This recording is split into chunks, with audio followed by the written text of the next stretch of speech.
Hello everyone. Today we have a new topic, full wave rectifier.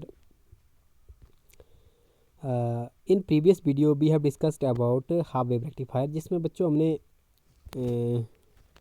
Half wave rectifier में देखा था कि सिर्फ पॉजिटिव हाफ साइकिल में ही आपको आउटपुट मिल रही है, नेगेटिव हाफ साइकिल में आउटपुट आपको नहीं मिल रही थी, जिसके कारण उसमें जैसे क्वेंचिंग होती थी। क्वेंचिंग का मतलब है जैसे बच्चों जैसे ग्लो करना फिर ऑफ हो जाना, फिर ग्लो करना ऑफ हो जाना। जैसे आप जैसे डिस्को लाइट होती है, जैसे म्यूज़िक लाइट्स होती है, आपने बसेस में भी देखी होगी या फिर और जगह देखी होगी, जहाँ पे लाइट जैसे ऑफ होती है।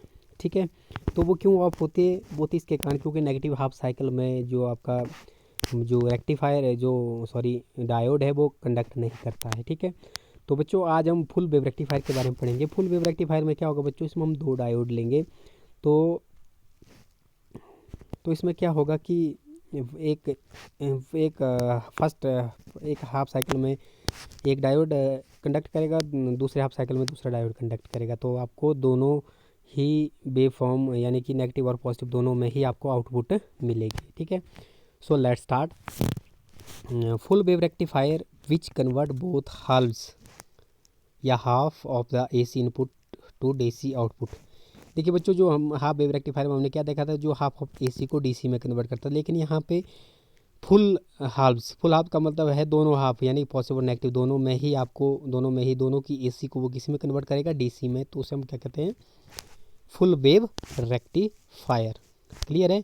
The circuit diagram as shown below and also wave form. देखिए बच्चों, ये यहाँ पे आप इस डायग्राम को देख सकते हैं। इस डायग्राम को देखें तो यहाँ पे ये सर्किट डायग्राम है। देखो, इसमें भी हमने एक सेंट्रल टैप ट्रांसफार्मर लगाया है। यहाँ पे ये देखो, ये प्राइमरी कॉइल है और ये सेकेंडरी कॉइल है। ये देखो, जो देखिए बच्चों, अगर हम प्राइमरी कॉइल में देखो, ये बाउंडिंग है, ये ज़्यादा है और सेकेंडरी कॉइल में कम है। तो यहाँ पर भी हम कौन सा यूज़ करेंगे, transformer step down. Step down का मतलब होता है बच्चों, इसमें जो प्राइमरी कॉइल में बाउंडिंग ज़्यादा होगी as compare to secondary coil. ठीक है, तो देखिए बच्चों, सेकेंडरी कॉइल के साथ हमने क्या जोड़ा है, अपर एंड को हमने एक डायोड जोड़ा, लोअर एंड में भी एक डायोड जोड़ा है। और फिर हमने क्या किया, इन दोनों डायोड को के अक्रॉस हमने एक रेजिस्टेंस, लोड रेजिस्टेंस जोड़ा, जिसके अक्रॉस हम आउटपुट लेंगे। तो इस तरह से आपने सर्किट बनाना है बच्चों, और सेंट्रल टैप ट्रांसफार्मर इस तरह से आपने ड्रॉ करना है, जो यहाँ पे हमने ड्रॉ किया है। ठीक है, तो इस तरह से आप इसको सर्किट डायग्राम को याद करना और ऐसे आप इसको बनाना है। क्लियर है? अब देखिए बच्चों, नेक्स्ट है वर्किंग। अब देखिए इसकी वर्किंग में क्या है, अगर if you see the wave form. देखिए बच्चों, वेव फॉर्म देखिए, अगर हम डायोड की वेव फॉर्म, जैसे मान लो हमने 2 डायोड लिए ए बी, तो एक डायोड की वेव फॉर्म ये है, एक ये है इनपुट में। ठीक है ना, आउटपुट देखो बच्चों, हम देख रहे हैं हमारे पास आउटपुट ऐसी आएगी, कंटिन्यू आएगी। अगर हम हाफ वेव में देखें तो हाफ वेव में कैसी आ रही थी हमारे पास, यहाँ फिर एक गैप रह रहा था, फिर यहाँ फिर एक गैप रह रहा था, फिर यहाँ ये गैप क्या रहा था, जो नेगेटिव हाफ साइकिल थी, ये हमारे पास नहीं आती थी आउटपुट उसमें। तो उसमें हमारे पास अल्टरनेटिंग में आती थी, एक को छोड़ के आउटपुट मिल जाती थी। लेकिन यहाँ पे कंटिन्यूसली आपको आउटपुट मिले। पहले देखिए यहाँ पे अगर हम देखें तो D1 की आउटपुट है, यहाँ D2 की, फिर D1 की, D2 की। यहाँ इस तरह से कहने का मतलब कंटिन्यूसली आपको आउटपुट मिलती रहेगी, D1 D2 D1 D2 इस तरह से। ठीक है, तो वर्किंग बच्चों, वर्किंग देख लेते हैं। वर्किंग में क्या है, the circuit consist of 2 diode. देखिए बच्चों, जो हमने पीछे दो डायोड लिए हैं, अगर आप डायोड से, ये देखो डायोड का साइन ये होता है बच्चों, ये पीएन जंक्शन डायोड का साइन ये होता है। इस तरह से आपने इसका सिंबल को याद रखना है, ऐसे है, ये सिंबल है इसका। ठीक है, आगे आप एक और डायोड के बारे में पढ़ेंगे। इस बार तो आपके सिलेबस में वो नहीं रखा गया है जिनर डायोड को, लेकिन वो बहुत ईजी और इम्पॉर्टेंट है, उसका प्रैक्टिकल भी होता है। तो उसका जो सिंबल होता था जिनर डायोड का, उसका सिंबल बच्चों ऐसे होता है, उसमें कुछ ऐसे यहाँ पे लगाया जाता है और ऐसे, वो होता है जिनर डायोड। क्या होता है? Zener diode. ठीक है, तो ये हमारे पास पीएन जंक्शन डायोड का सिंबल ही होता है। ये तो हम यहाँ से पहचान सकते हैं दोनों डायोड कौन से हैं, पीएन जंक्शन डायोड। तो इनको हमने इस तरह से अरेंज किया है। ठीक है, तो देखिए बच्चों, इसमें हमने 2 डायोड लिए हैं, D1 D2 connected to secondary coil of the transformer. इसको हमने कनेक्ट किया है ट्रांसफार्मर सेकेंडरी कॉइल, ट्रांसफार्मर की सेकेंडरी कॉइल के साथ कहाँ पर, ए एंड बी पर, for positive half cycle of input voltage.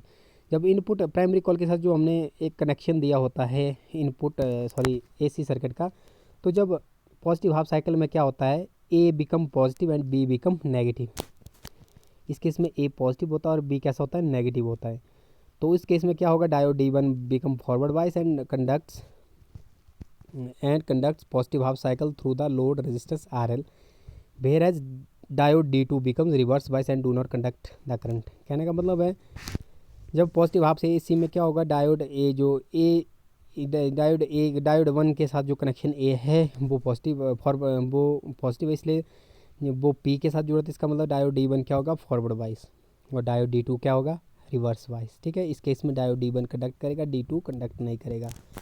For negative half cycle of input voltage A become negative and B become positive, thus the diode D1 becomes reverse bias and do not conduct, but diode D2 becomes forward bias and conduct positive half cycle through the load resistance RL. The process repeats and continues or in the same direction. The output is obtained for AC circuit. तो इस तरह से आप full wave rectifier को की working को note कर सकते हैं। देखिए बच्चों, एक बार मैं डायग्राम से आपको समझा लेता हूँ। अगर आप देखिए तो यहाँ देखिए AC इनपुट सर्किट हमने दिया है प्राइमरी कॉइल के साथ। जब प्राइमरी कॉइल जब पॉजिटिव हाफ साइकिल में क्या होगा, देखिए बच्चों, पॉजिटिव हाफ साइकिल में देखो ये कनेक्शन A ऊपर है, ये B कनेक्शन नीचे है सेकेंडरी कॉइल का। तो पॉजिटिव हाफ साइकिल में A बन जाता है पॉजिटिव और B बन जाता है नेगेटिव। देखो पॉजिटिव टर्मिनल जब P डायोड के, ये जो है ये P कहलाता है, इसमें ये डंडा ये N कहलाता है। ठीक है, तो इसके साथ कौन सा जुड़ा है, पॉजिटिव टर्मिनल। जब पॉजिटिव टर्मिनल पी के साथ जुड़ा है, इसका मतलब ये डायोड क्या होगा, फॉरवर्ड वाइस। आपको पता है जब डायोड फॉरवर्ड वाइस होता है तो वो कंडक्ट करता है। कंडक्ट का मतलब क्या है, यहाँ से करंट का फ्लो होगा इस डायोड से। लेकिन इसी केस में क्या होगा, बी बिकम नेगेटिव। ठीक है, नेगेटिव है तो नेगेटिव टर्मिनल अगर पी रीजन के साथ है, इसके साथ जुड़ा होगा, इसके साथ पी रीजन जुड़ा होगा, तो जैसे मान लो ये नेगेटिव हुआ बी के लिए। ठीक है, तो हमारे पास क्या होगा, जब नेगेटिव पी रीजन के साथ जुड़ा हो तो वो रिवर्स बाइस डायोड कहलाएगा और वो कंडक्ट नहीं करेगा। तो आपको आउटपुट किस में मिलेगी, D1 के थ्रू ही आउटपुट मिलेगी। ठीक है, और जो आपको कहाँ मिलेगी, अक्रॉस RL यहाँ पे मिलेगी, XY के अक्रॉस। ठीक है, अब देखिए बच्चों, जब यहाँ से नेगेटिव हाफ साइकिल में जो नेगेटिव हाफ साइकिल, ठीक है, नेगेटिव हाफ साइकिल में क्या होगा, अब हमारे पास देखिए नेगेटिव हाफ साइकिल में क्या होगा बच्चों, नेगेटिव हाफ साइकिल में A बन जाएगा नेगेटिव, B बन जाएगा पॉजिटिव। उसमें क्या होगा फिर नेगेटिव, अब तो उस केस में हमारे पास डायोड D1 क्या हो जाएगा, रिवर्स बाइस, क्योंकि नेगेटिव जुड़ा है पी रीजन के साथ। तो उस केस में ये कंडक्टर नहीं करेगा। लेकिन हमारे पास जो डायोड D2 है, वो जो इस केस में जो B पॉइंट है वो बन जाएगा पॉजिटिव। तो पॉजिटिव जब पी रीजन जो, तो ये डायोड हो जाएगा फॉरवर्ड वाइस। तो इस केस में D2 डायोड कंडक्ट करेगा। तो फिर अगर आप इस केस में देखो तो आपको आउटपुट कहाँ से मिल रही है, D2 के थ्रू मिल रही है अक्रॉस RL। ठीक है, तो इस केस में D1 के थ्रू आउटपुट नहीं मिल रही है। तो ये प्रोसेस बच्चों बार बार रिपीट होती रहती है और आपको आउटपुट कहाँ मिलेगी, RL के अक्रॉस।